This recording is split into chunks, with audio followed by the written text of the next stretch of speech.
மார்க்கத்தையும் நீங்க கையில எடுக்கணும். அது எப்படி எடுக்கிறது? எங்களால முடியாது, அதெல்லாம் சொல்லப்படாது.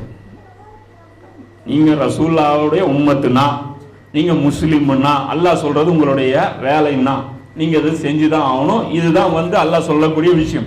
அப்ப அதுல அல்லாஹ் சொல்றான், இதை செஞ்சு காமிக்கிறதுக்காக என்னுடைய தூதரை நான் அனுப்பியிருக்கேன், சொல்றதுக்கு இல்ல, செஞ்சு காமிக்கிறதுக்காக அனுப்பியிருக்கேங்கிறான். அப்ப அல்லாஹ் சொல்றான், நபியை விசாரிப்பேன்னு அல்லாஹ் குர்ஆன்ல சொல்றான். நபி செஞ்சாரா இல்லையான்னு நம்மளை விசாரிப்பான்ல, அதே தான் பாருங்க ஹஜ்ஜத்துல் விதா நபி ஸல்லல்லாஹு அலைஹி வஸல்லம் அவர்கள் இறுதியாக தன்னுடைய இந்த கடைசி ஆண்டுல ஹஜ்ஜு செஞ்சாங்க. ஹஜ்ஜு செஞ்சுட்டு இந்த மீனாவில் மக்கள் எல்லாத்தையுமே ஒன்று திரட்டி சொல்றாங்க, நான் உங்களிடம் இறை செய்தியை சேர்த்து விட்டேனா, நான் அல்லாஹ்வுடைய தீனை உங்ககிட்ட கொண்டு வந்துட்டேனா அப்படின்னு சொல்லி சஹாபாக்களை பார்த்து நபி ஸல்லல்லாஹு அலைஹி வஸல்லம் அவர்கள் கேட்கிறாங்க. அப்போ சஹாபாக்கள் சொல்றாங்க, ஆம் நீங்கள் சேர்த்து விட்டீர்கள், அதன் உரிமையை நிறைவேற்றினீர்கள், எங்களுக்கு நலம் நாடினீர்கள். எப்பயுமே சஹாபாக்கள் நபி ஸல்லல்லாஹு அலைஹி வஸல்லம் ஒரு கேள்வி கேட்டா என்ன ரிப்ளை வரும்?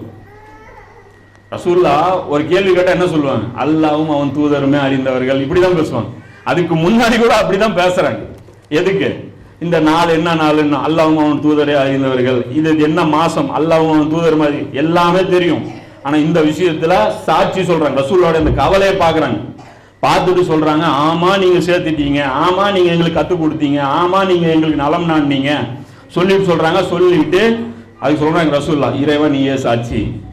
இதான் அப்போ இங்க அந்த சாட்சி அல்லாஹ் சொல்றான்ல, இங்க 48 அதிகாரத்துல 28வது வசனத்துல அல்லாஹ் சொல்றான்ல, நான் ஒரு தீனை கொடுத்தேன், அதை மேலோங்கி காட்டுறதுக்காக உன்னை அனுப்புனேன், நீ செஞ்சியான்னு நான் பார்த்தேன், நான் சாட்சி இருக்கிறேங்கிறான்ல, அந்த சாட்சியிலிருந்து விலகணும்ல ரசூலுல்லாஹ். அந்த வேலை முடிச்சாதானங்க அவங்க மரணிக்க முடியும். அப்போ அதுக்கு சொல்றாங்க, இறைவா நீயே சாட்சி.